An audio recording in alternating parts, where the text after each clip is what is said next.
Okay, I can see that the numbers totting up in terms of participants. So I think we'll make a start because we've got plenty to get through in the next hour. So welcome everybody to the Centre for Ageing Better's webinar, The Road to Recovery, Lessons from Community Organisations' Role in Supporting Older People Through the Pandemic. We're really delighted to have so many people joining us today. My name's Claire Turner. I'm Director of Evidence here at the Centre for Ageing Better, and I've got a great panel of speakers joining me this afternoon. So we know that COVID-19 has had a major impact on people in later life, especially those with underlying conditions who have been shielding. And we know that this has left some people feeling very isolated and cut off, particularly those who are digitally excluded. But we've also seen an amazing citizen response, huge numbers of volunteers coming forward to help their communities.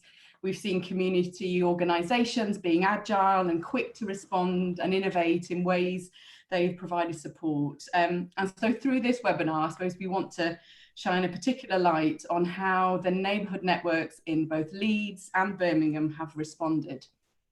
So in relation to the Leeds Neighbourhood Networks, they've developed over the past 30 years with core funding from Leeds City Council, and the Birmingham Neighbourhood Networks were established just 2 years ago with funding through the Better Care Fund. And so we want to explore the role and impact of community organisations like the Leeds Neighbourhood Networks and the Birmingham Neighbourhood Networks on outcomes for later life, such as social connections, healthy ageing, meaning and purpose, and how they've enabled people in later life to be involved in their communities. And really to think about what this means for the road to recovery and the new normal, I suppose, that we're all talking about in the context of COVID-19. So before I pass over to our speakers this afternoon, I suppose I just wanted to do a few housekeeping notes. So I'm sure any of you who've attended a kind of Zoom webinar by now know that we mute, for all sorts of very good reasons, kind of mute attendees throughout, and we'll all be keeping muted when the panelists are speaking, just to avoid all the feedback and issues like that. And I know after the presenters have spoken, we're going to have some time for questions, a question and answer slot. We've had some advanced questions, so thank you very much to those of you who are able to send those through.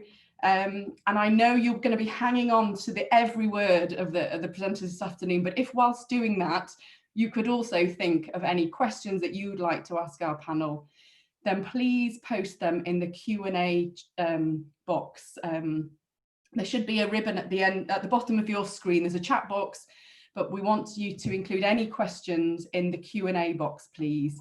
And those will be the questions that I'll be able to pick up as chair and put to our wonderful panelists.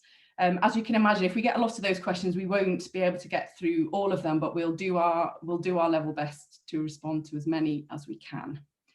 Just to let you know that today's webinar is going to be recorded and it will be available to watch on our YouTube channel, so do tell your friends.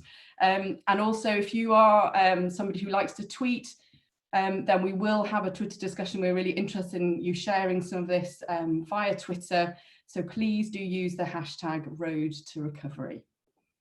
Okay, well, that is way more than enough from me. So I'd really, like you to sit back and listen to our four speakers that we've got today. And we're going to start with Melanie Henwood.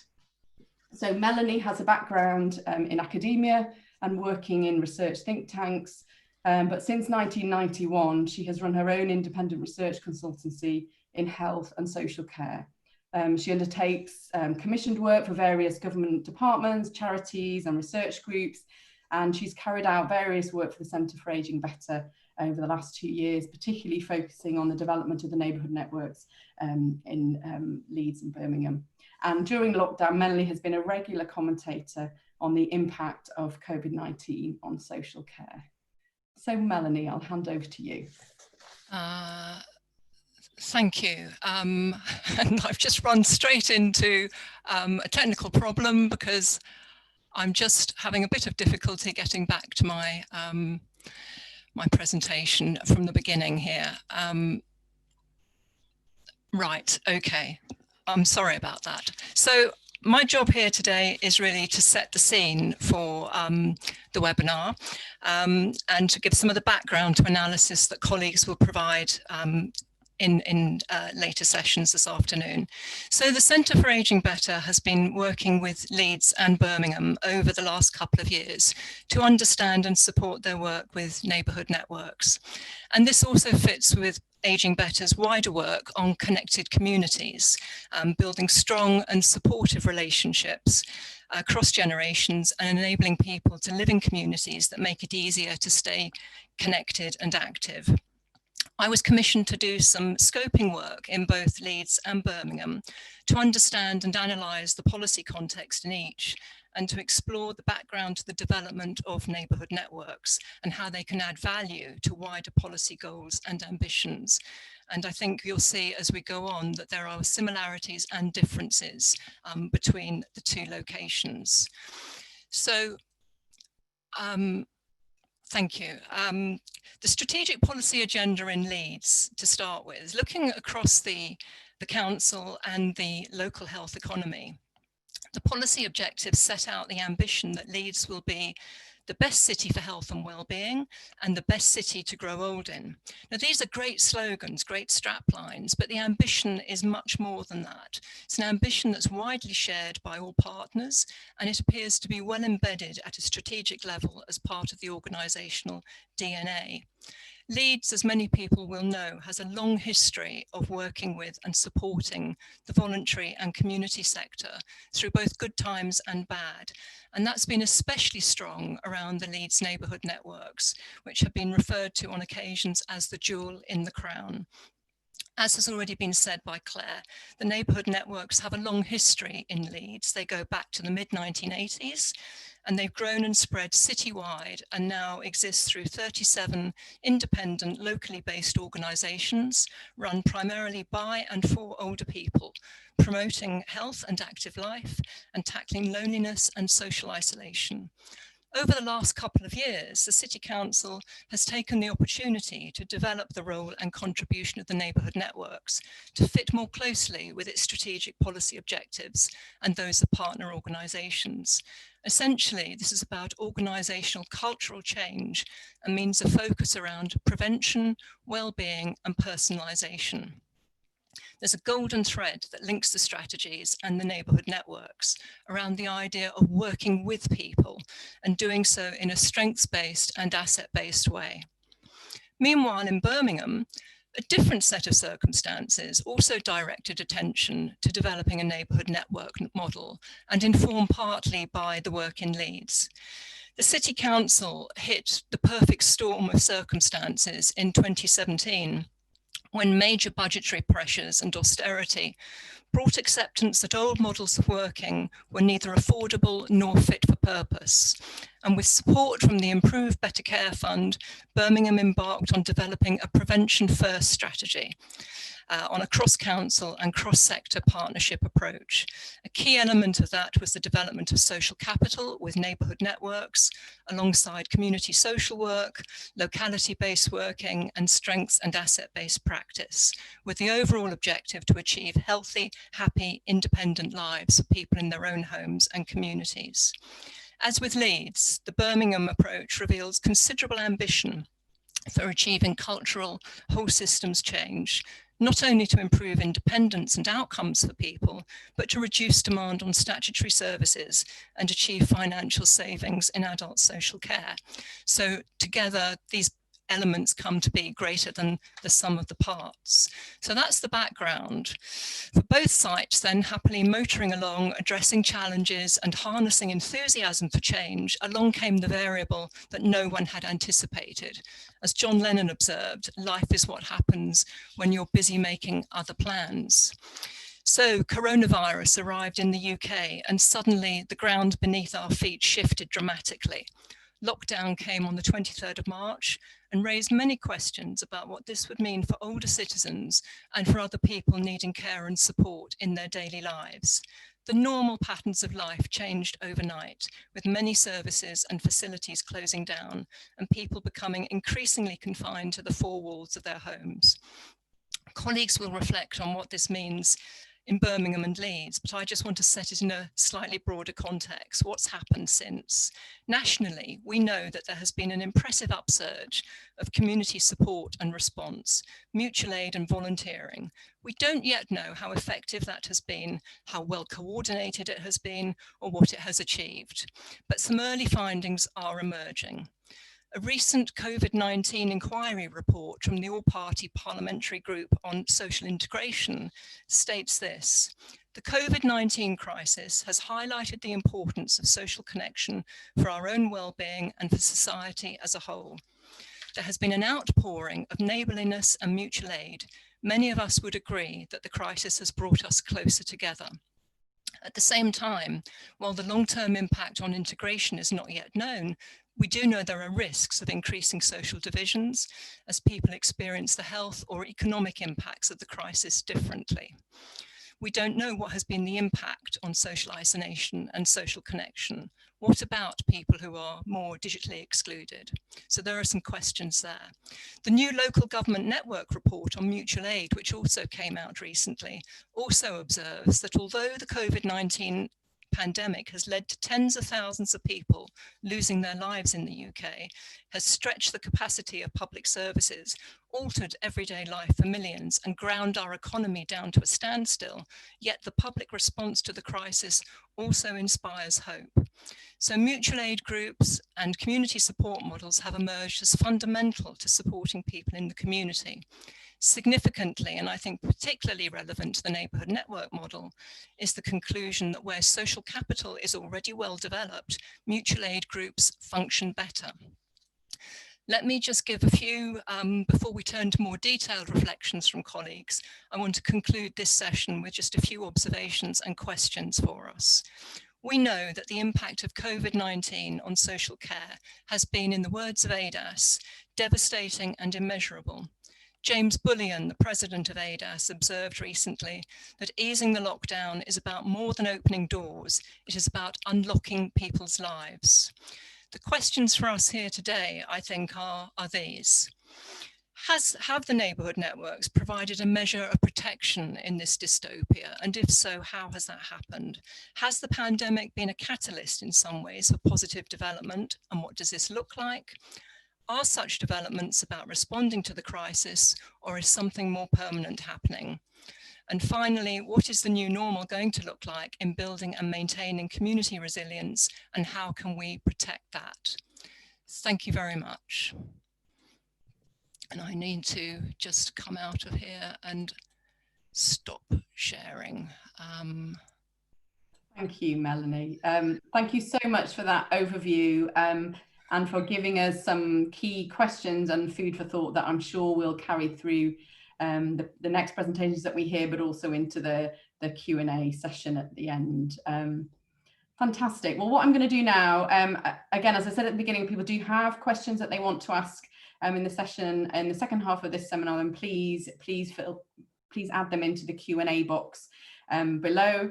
And now I'm going to hand over to Benita Wishart, who's going to give us more of a detailed look at the Birmingham Neighbourhood Network. So Benita works for the Birmingham VSC and has been working with the neighbourhood network schemes in Birmingham since January last year. She previously spent 14 years working for the City Council there. And at the beginning of lockdown, her mobile number became a key contact for the voluntary sector to report what they were doing and to get support. So she's had hundreds of conversations with new and established organisations and also citizens in need since March. So really looking forward to hearing your perspective on this, Benita. Thank you very much. I hope you can all hear me. I lost the end of Melanie's introduction because of my internet connection, but Melanie, that was set the scene really well. And I just want to say, in terms of what I'm going to talk about, it's really that response over the last 4 months. So as you were told, I work with BVSC and we've been supporting the rollout of neighbourhood network schemes in Birmingham for the last 18 months or so. In Birmingham, neighbourhood network schemes are about helping social workers to understand what's out there for over 50s in their local areas. And it's about having teams of Neighbourhood Network facilitators, the lead facilitators, working to support local assets, to understand what's out there for the over 50s and to help plug gaps, in particular through capacity building and through the small grants network, the small grants funds.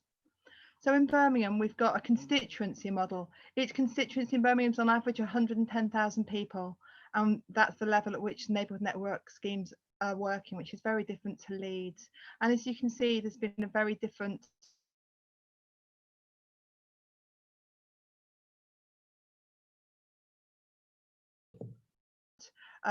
level of led by the City Council. They've been going much more longer than the others, and that's so meant some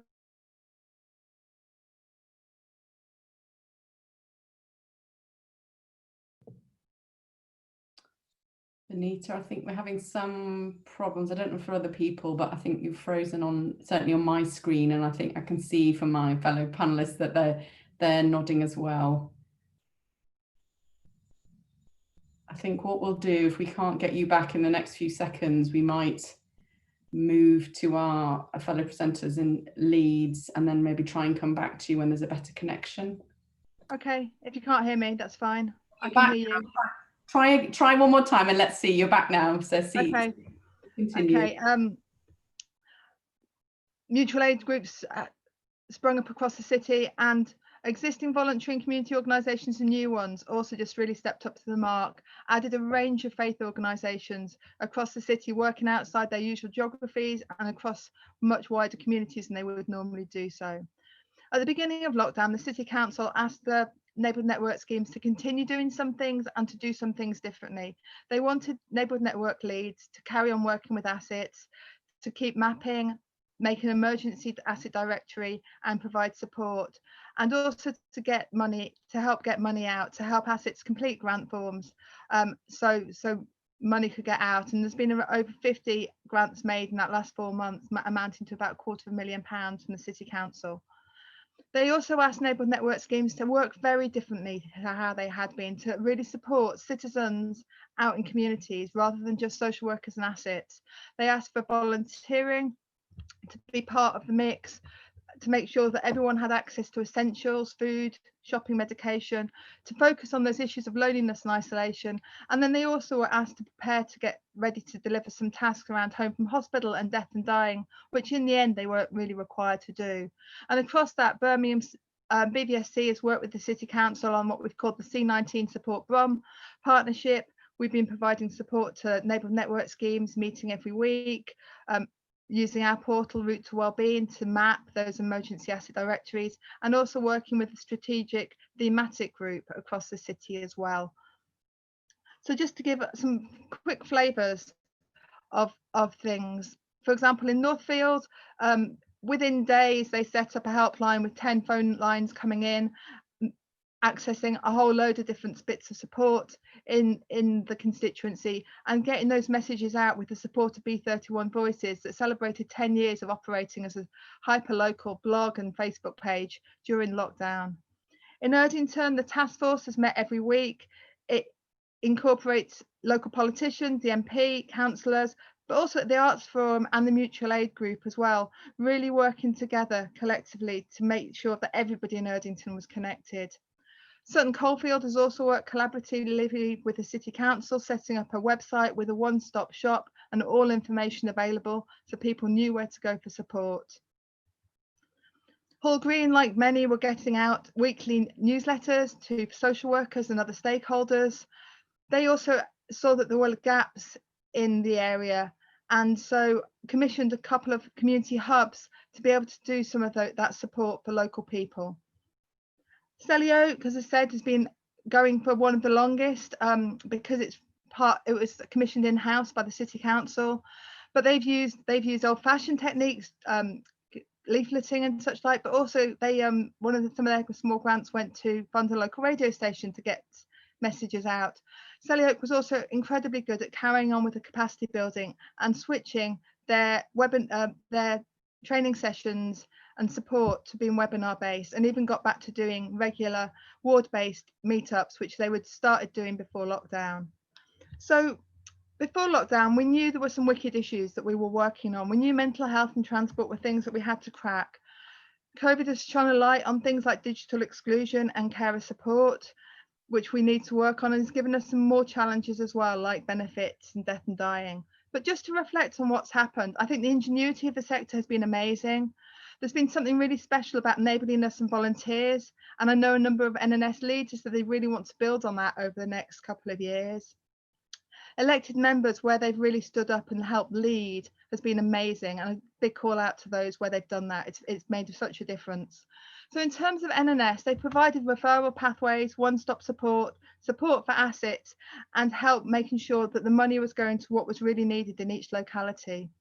And the key thing in terms of support for social workers, I think it's fair to say that some great communications was going out to social workers, but NNS leads were not being invited, apart from in a couple of constituencies. They weren't being invited into social work meetings quite as much. And I think it shows that it was such a short period of time, even those that had been going for a couple of years, it's such a short period of time to embed that social work practice. And that's certainly something that the City Council is now working really hard to make sure that that link is not broken. And then just to finish, I think some of the lessons are about the importance of investment in local assets and recognising what the sector can do, the importance of community buildings and being able to have access to places where you could run emergency things like food banks. You could never get the information out more.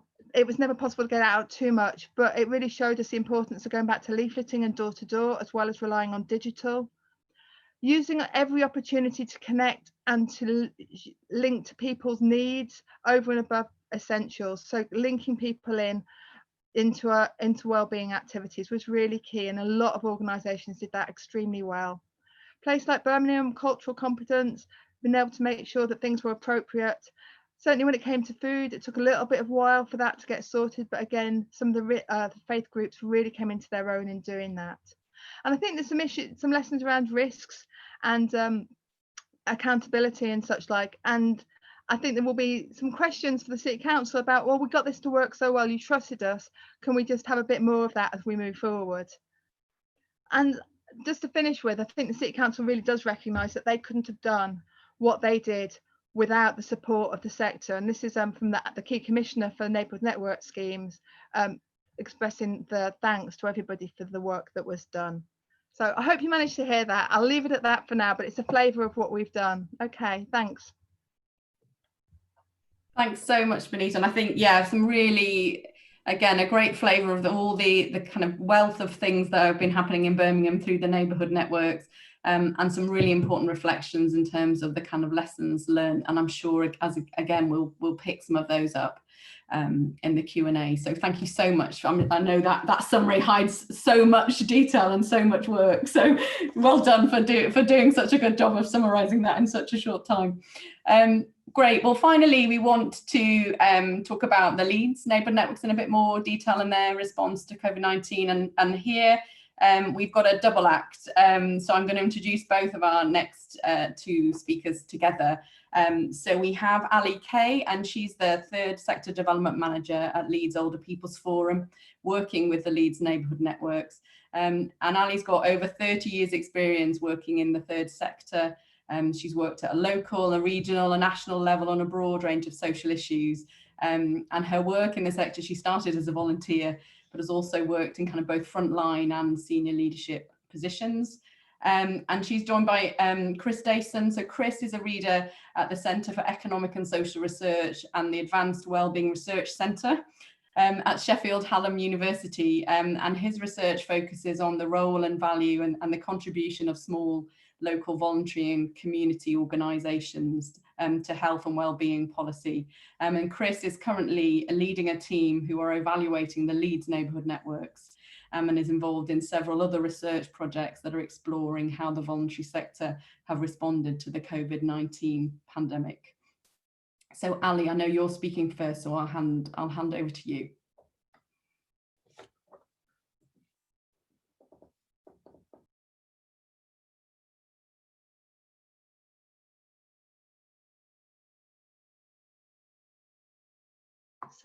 Sorry. Thanks, Claire. Hi. Oh, Ayana, next slide, please.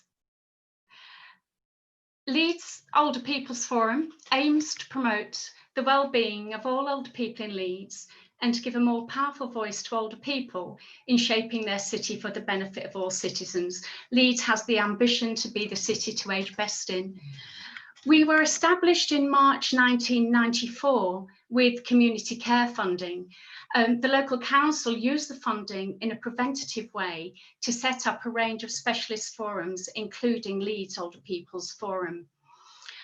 We now have a citywide membership of over 100 third sector organisations, all of whom work with older people across the city.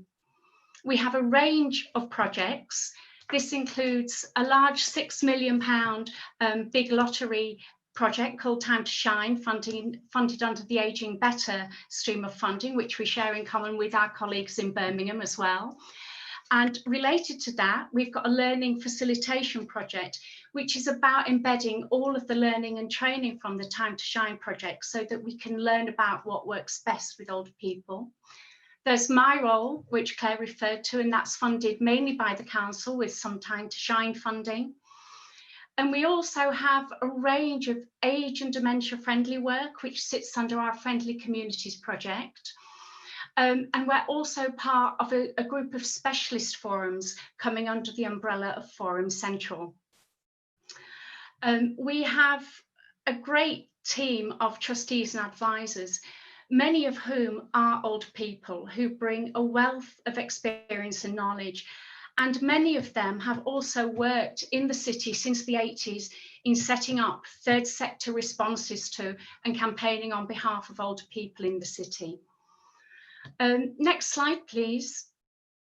So in terms of the third sector response to COVID-19 in Leeds, it has been amazing to be part of such an amazing citywide response to COVID-19. And that was led by Leeds City Council and Voluntary Action Leeds, which is the local infrastructure body for the third sector. And this included a COVID-19 telephone helpline, which was staffed by the council and saw them receiving up to about 300 calls a day. The council and VAL, in order, as part of the work to protect the shielded and vulnerable, established 33 ward hubs, and in each ward, that was led by a local third sector organisation. There was also an amazing citywide volunteer recruitment campaign, which was led by Voluntary Action Leeds, and that saw the recruitment of over 8,000 volunteers citywide. And they've worked in the hubs, and they've also worked across other projects associated with the COVID-19 response in Leeds as well. In addition to the geographical ward hubs, communities of interest were also established and led by Leeds Older People's Forum and Forum Central initially. And these are about communities facing additional challenges during COVID-19. So that included Black and ethnic minority groups in the city, young people and carers, refugees, asylum seekers, and there's a whole host of those. And each communities of interest cohort was led by a relevant and well-known third sector organisation for that community. And then finally, but not least, before I hand over to Chris, there's been the 37 Neighbourhood Networks response to COVID-19 in Leeds at that very local level. And immediately lockdown hit, the Neighbourhood Networks completely repurposed their services. So they shifted immediately to telephone befriending and practical services in order to support and protect older people within their communities. And also 12 of those 37 Neighbourhood Networks also became ward hub leads. And for some of them, that has meant not just serving the needs of older people in their communities, but the broader communities as well. So that's where I'll end and hand over to you, Chris, for the evaluation insight.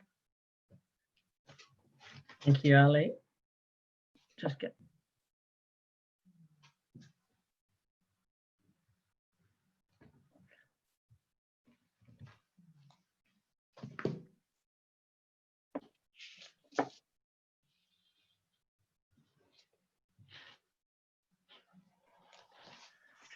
So about 12 months ago now, we were commissioned to undertake an evaluation of the Leeds Neighbourhood Network, working in partnership with the Older People's Forum, the City Council, and Centre for Ageing Better. And we spent the winter and early spring kind of scoping out in real detail what that evaluation might look like. And just as we had a really well thought through, well developed evaluation plan in place, the pandemic hit. So we had to think again about what is it that we can do with an evaluation, and particularly thinking about how do we make the evaluation useful to Leeds, to the networks, and to the wider sector. And we came across this idea of real-time evaluation, which has been developed in the context of humanitarian crisis response and involves a flexible, rapid cycle of research with regular and accessible, actionable outputs that help people on the ground aid response planning and decision making.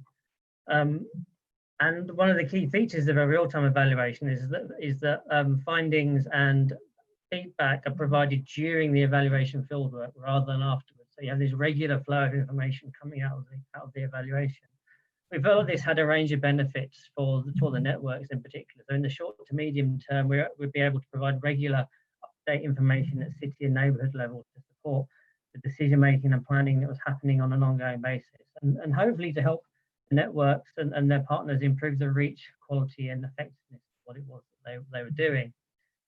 In the longer term, we hope that capturing that type of evidence about the role and contribution of the networks to the crisis during the response and subsequent recovery would help inform future commissioning decisions about the role and funding of the networks within the wider health and social care sector in Leeds. So our findings from the evaluation so far, this is an ongoing evaluation, fall into 4 categories. The crisis response, looking at what the networks did, who they supported, and why they responded in a particular way. Findings around their position within the citywide response, how their response fitted with what the wider public and voluntary sector are doing.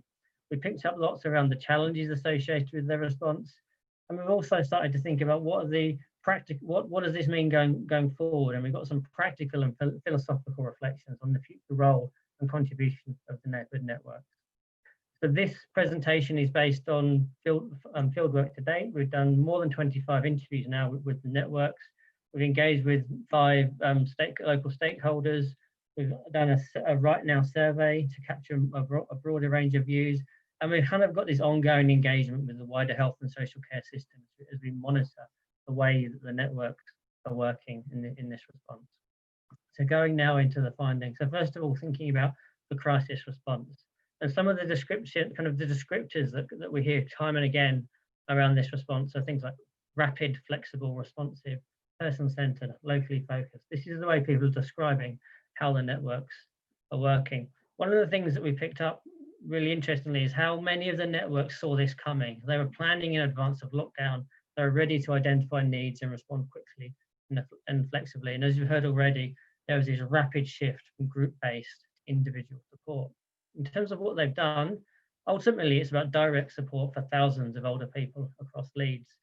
Falls into 2 categories really, the provision of food, medicine and essential items, and then there's the provision of social and emotional support. So giving people welfare checks, making sure they have company and connection.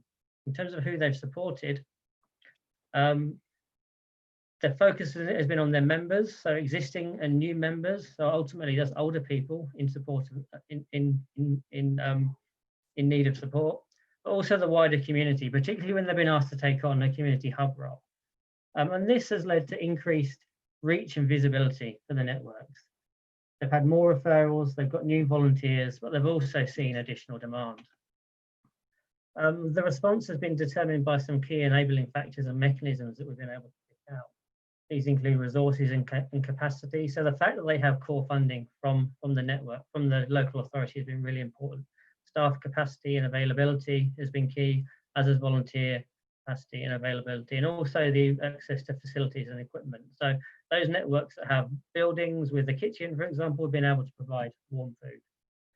They also have this pre-existing reach, knowledge and understanding. They already knew who people were, where they were, the type of support they might need. And this enabled them to access people who are unknown or perhaps invisible to the wider services. They've got this embeddedness within their community. They understand the needs of specific communities of place and interest, and they're able to link up people with wider service provision within the voluntary and public sector. Ultimately, they're this trusted presence in the community. Linked to that is the fact that they're values driven. So the commitment of key staff and volunteers of ensuring the needs of community members were met wherever possible came through really strongly. So where do they sit within the wider citywide response? And I think here there's two broad types of LNN role, the complementary role and the supplementary role. So the complementary role is about doing what's expected, being embedded in formal response structures, such as the community hubs, such as coordinating voluntary activity, as we've already heard, and then working closely with local partners. So primary care networks, local care partnerships, voluntary action leads, to make sure that local support is coordinated effectively. But then there's this supplementary role that they've also played, kind of going above and beyond what's expected. So providing additional support outside of formal response structures, finding new ways to reach and support vulnerable older people, and engaging people who might be under the radar of many other providers. Some real challenges have come through for the networks as a result of this period as well. In particular, the intensification of work, and particularly for key individuals. So whilst the networks have demonstrated resilience and resourcefulness in response to the crisis, they're seeing increased demand. They're having to meet the needs of more people with often the same or less resource. So there's a sense that many networks, staff and volunteers have had to work longer and harder to sustain this response, and it's unlikely to lessen anytime soon. This was the case for hubs, but not only the hubs, all of the networks were working harder. So we've identified this risk of burnout and burden for key staff. So the network's biggest asset, in some senses, the people who work for them, is also one of their biggest weaknesses. And we also picked up a risk of isolation and lack of support from their boards, many of whom were shielding due to age, health, etc. There's a real concern there around the kind of the sustainability of the work itself. We also found that becoming one of these community hubs creates attention for the network. So while it's a key role that complements the formal citywide response, and in that sense, it's an opportunity to broaden reach and visibility of the networks, to go beyond existing members and beyond older people. Some networks are also wondering, is this a distraction? Is it drawing us away from attending to the core needs of our members? So kind of existing members and older people, were they being kind of distracted from them? So then that creates a question, do they retain this broader role post-crisis? Or do they revert to a business as model usual when everything dies down? Funding and sustainability came through as well. So whilst the networks were not at immediate risk of crisis or closure, the flexibility of core funding had been a key driver of their ability to respond. Most of them were doing what they were doing within existing budgets, though cautious not to oversubmit, and only some additional income had come from fees, services, donations, things like that. But there was a sense that more funding would be needed in the longer term if this role was to be sustained. There had been a loss of income from some activities, and current ways of working were more resource intensive as they moved from individual to group-based support. There were also some concerns around volunteers. So whilst they had these new volunteers come on board, some of these were now returning to work from furlough, for example, while many older volunteers may continue shielding, or they may be experiencing deteriorating health and so less able to provide that face-to-face support that they had been providing.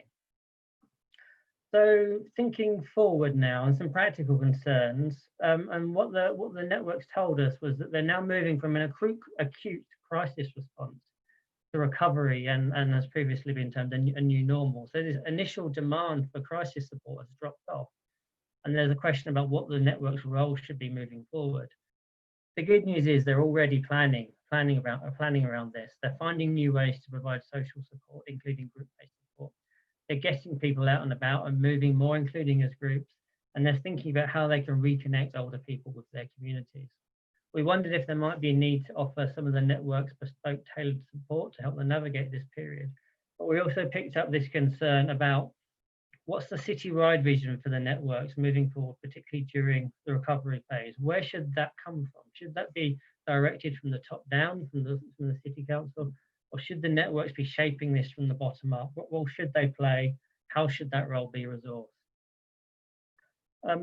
Support, we also found that support during this next phase is likely to be needed in a number of core areas. So unemployment, support for older people to deal with financial hardship, support to find them work where that might be appropriate, support around building confidence and rebuilding confidence to engage with the networks themselves, with wider services, and to help people reconnect with communities and social networks.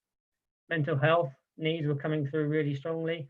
These needs may be more acute due to the effects of prolonged isolation. And isolation itself was an issue. People have become more isolated, so therefore the effects of isolation on health and well-being may be more pronounced. There are also lots of concerns around the physical health of older people. Shielding has led to a sense of physical deconditioning with implications for older people's strength, balance, frailty, etc. And there's a real concern around what happens during the winter. If there's a second wave, what's the planning for that? What's the network's role in supporting people to stay healthy and connected during that period? And finally, digital inclusion, I think, was seen as being really vital moving forward. Some rapid progress had been made on this during the crisis, but I think there was a sense of more work to be done and a recognition in some networks that their own limitations in terms of skills and experience might have been a barrier to progress. And some reflections there, but whether this is an opportunity to leverage some intergenerational support and help networks connect with a younger volunteer base who might be able to provide that support around digital inclusion. What all of that means really is that older people are it's going to be a more intensive model of support moving forward. This means more resource intensive, and therefore more resource will be required than is currently available. And that raises questions about who will provide it and when it will be available. I'm not sure yet we have the answers to those questions. So to conclude with some philosophical concerns as we move forward, as I said before, many of the networks are now more visible than before the crisis. They're more visible to their local community, and they're more visible to other parts of the health and social care system. This has been really positive because it's led to a better understanding of the importance of small local voluntary organisations in a crisis response. There's a deeper system level knowledge of and relationships with the networks as a result of all this. But there's also a sense that perhaps added visibility itself is not without risks. So will it lead to additional demands and expectations from public services? Will these be realistic? Will they be effectively resourced? There's also some concerns around, will this visibility place limits on the autonomy of networks and on their independence? And this could inhibit their ability to be flexible and responsive moving forward. And finally, there's a sense that whether or not this additional top-down scrutiny and associated upward accountability and expectations, does it risk the bottom-up nature and essence of the network work? So lots of things to be grappled with there. That's the final set of slides for me in terms of findings. Just to kind of talk about next steps briefly.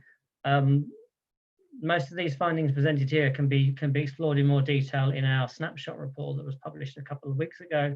And we're currently working on a more detailed analytical report that hopefully will be available during August.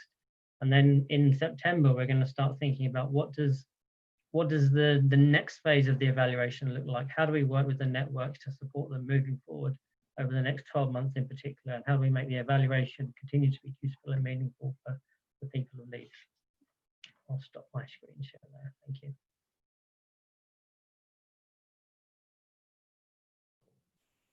Thank you, Chris. And great, yeah, great to get a kind of overview of some of the information that's coming through from that real-time evaluation. As Chris said, that will be available, particularly in a couple of weeks, on our website in terms of people that want to read in more detail, really, the findings.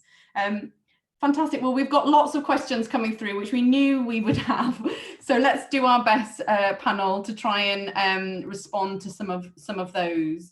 So I'll move us straight into that part of the conversation, really. So just maybe I thought this was a really interesting one, which is always a good one, I think, for us to reflect on. So somebody was asking, kind of, it's always really good to hear about the successes of how people are responding, but can people wanted to hear a bit more about maybe what hasn't worked so well and what lessons can be learned from that. So some of the sharing, I suppose, more of the sort of challenges and things that perhaps you do differently if you had the time again. Benita, do you feel able to kick us off with a kind of response to that? Which what the thing about burnout, was that specifically or just in general? It was the general question, but I think there's also the question of burnout. So maybe, yeah, I think we could combine those two questions, because that's definitely one of the kind of challenges, isn't it, that have been raised. But yes, anything about burnout or any any wider issues that where you think actually that hadn't worked so well and we'd learn the lessons from that for next time? Or well, I think one of the key things that we're looking at now in case there is a second wave is certainly that one of digital exclusion. And I think we've recognised there can be a lot at a local level to tackle that, and we're looking at lending schemes, we're looking at there's been an amazing organisation, DigiKick, that was working with NNSs to make sure people were connected before, and that's they've been working so hard.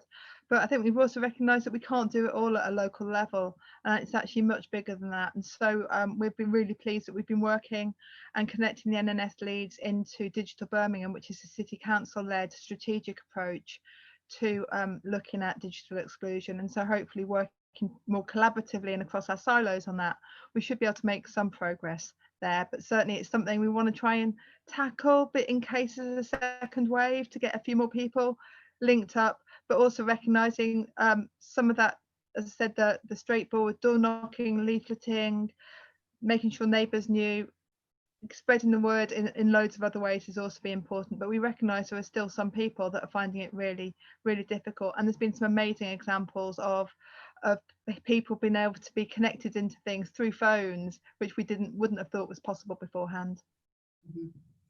Great, thank you. I don't know whether Ali or Chris, you had any further reflections from a Leeds perspective. Chris, Yeah, something interesting that's come out, particularly for some of the more recent discussions we've had, is around the challenges of information governance, and how at a local level now what the networks working with the local partners in the health and social care system are working through is how do they share information about people with each other, and often what they're working through on a really practical level is kind of where the barriers and enablers are around information governance, and particularly around sharing information about who's being supported and who needs support and how that is shared. And that's something that's being worked through at the moment, but it's an issue that's been there in the background for a long time. And I think what the pandemic has done is brought that to the fore, and now it seems like people are looking for solutions rather than just kind of putting it on the back burner or something that's been a problem. So that's been really interesting to observe. Hopefully the blockage, but it might also be something that gets unblocked and can be really beneficial for the future. Great, thank you. I mean, building on the point that you made, Lisa, about digital, I think we've had quite a few questions, I think, about digital inclusion and exclusion, and I suppose if you have got a kind of good examples to share or ideas that have been coming through in terms of supporting with that, I think people would really like to hear those. Benita or Ali, maybe some ideas about what is happening at a local level. Yeah, Ali. In Leeds, we've got 100% digital who are funded through the council, and pre-COVID, they had started some work with the Leeds Neighbourhood Networks, but hadn't got as far as they would like to. But one of the positives about COVID, if there is such a thing in relation to digital inclusion, is that it's a real push factor for older people to get involved. And so that really helped to ramp up the work. And Leeds Older People's Forum has been working very closely with 100% digital.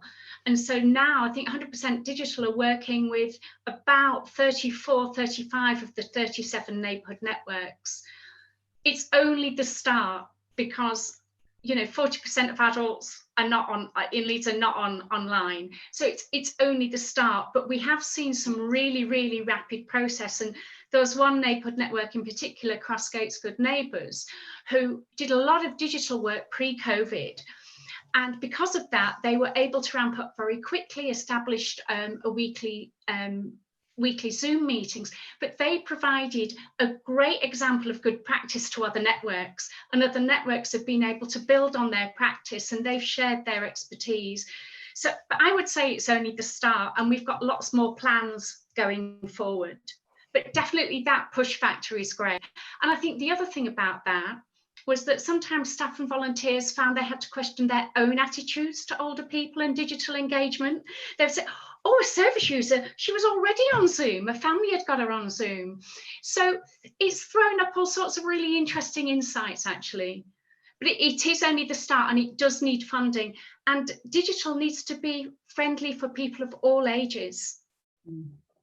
Yeah, absolutely. I certainly think that's a massive theme that we found at Age Better across our digital work. Absolutely. What about the point about, again, this has come up, I think, as a really strong theme about this issue of kind of volunteer and staff burnout, you know, that actually people are already feeling stressed and overworked, and have been working all sorts of hours, haven't they, and responding and providing this kind of amazing response. And obviously, how do we support staff at this current time, but also with the potential of a kind of second wave? Does anybody have any kind of reflections and thoughts on that sort of that key issue? Ali again, yep. I think the thing to note about burnout is that pre-COVID, many of the people who work in neighbourhood networks were already working lots of extra hours, often working evenings and often working weekends. So there was already a danger of burnout before that. But obviously with COVID and the amount of work that's been required is that now there's a real danger of burnout, and people are managing that very differently. One of the things we've done at Leeds Older People's Forum is we've put on a mental health and wellbeing at work festival during August for our members. It's just for our members. And we're having sessions specifically for organisations who work with older people to come together and discuss the issues that are impacting on them. But I do think it's a massive issue, particularly if we hit a second wave. And even if we don't, we're still not out of it. So people are now ramping up for socially distanced activities, and the amount of work that requires is phenomenal. These are small organisations doing massive jobs, and it's common across the third sector. Absolutely. Benita, did you want to come in? Only to add, I think one of the things that has impacted on burnout is particularly when people have felt very isolated. And I know when I was doing some reflections with the Neighbourhood Network Leeds, they were saying how important for many of them the Monday morning Zoom meetings that we'd established to make sure that they were feeling supported and they were supporting each other, and they knew who to contact, you know, out of it for help on digital or help on colouring packs or whatever it was. And I think there's something about isolation that really makes a difference. And it was reflected. We've tried more recently to get the constituency lead and then that thematic group through the partnership with the council. We try to sort of make sure there's some learning from those two parts. So the lead for Mind, who's the thematic lead for mental health, came to talk to NNSs recently, and at the end she was like, shall I tell you a bit about how to look after yourselves? And there was like this definitely, you know, nodding coming, and there were some just really good tips. And it's just important to be reminding people about those little things that it takes to look after yourself. Absolutely, absolutely, really important. Well, let's move on.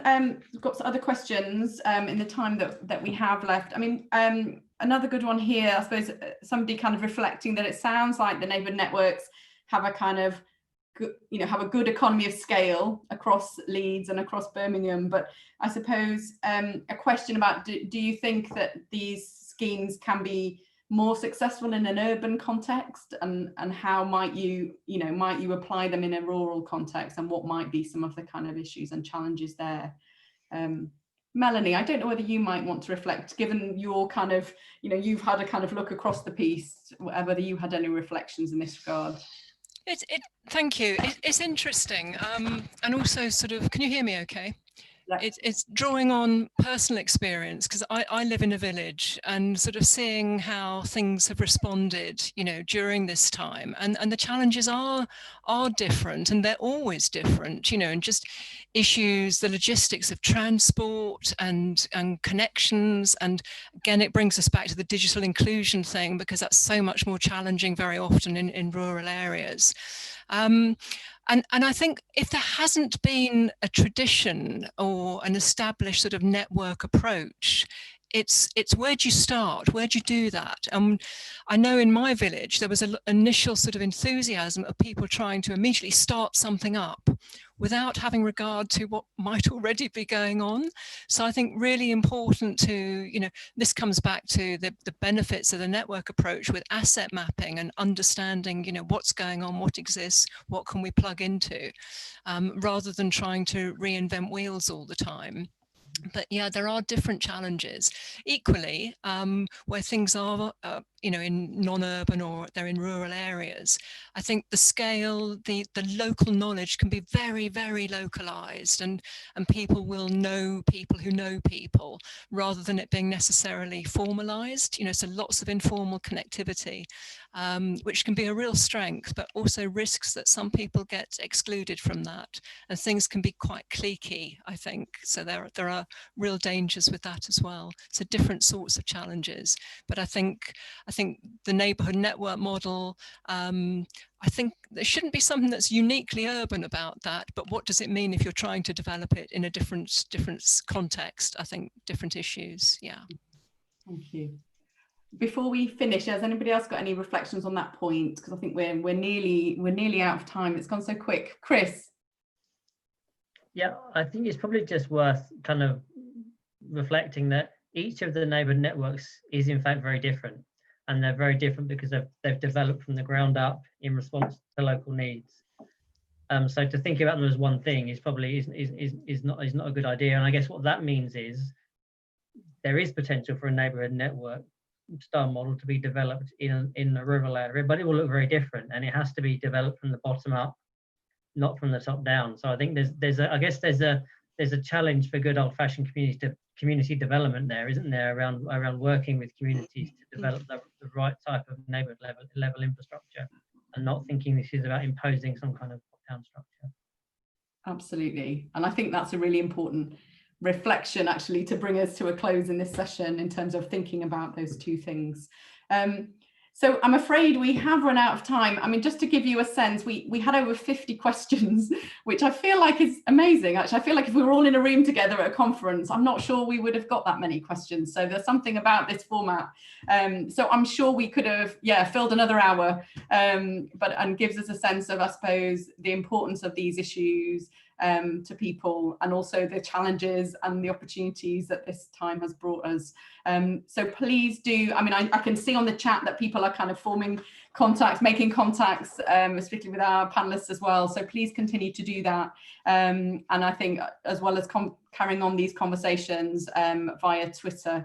And I suppose just to close, just to remind people, this is the third webinar in this series that Aging Better have been running around the road to recovery. And you'll find previous events on our YouTube channel, as well as if you want to watch this again, then please do that. And our next event is on the 12th of August, and actually that will be looking at bridging the digital divide. So I think lots of strong parallels and themes, the kind of things we've been talking about today, and that will feature very large, I think, in lots of your things that are happening in your local communities. And you'll find the details on how to register on the events page of our website. And please do join me. I know you'll want to join me in thanking today's speakers, Melanie, Benita, Chris and Ali, and really appreciate you sharing the learning from the work that you're doing. Really, really great. And as I say, as we've said, the copies of Melanie's report are on our website, so please do, you can access them. And actually we will be publishing the findings of the real-time evaluation in the next couple of weeks. So if you don't already, please sign up to our newsletter, because then you'll get that prompt, and you'll make sure that you'll get the report. But that just leaves me to say thank you so much for everybody joining. We've had a great response to this webinar, and I'm sure these conversations will continue. Thank you very much. Bye.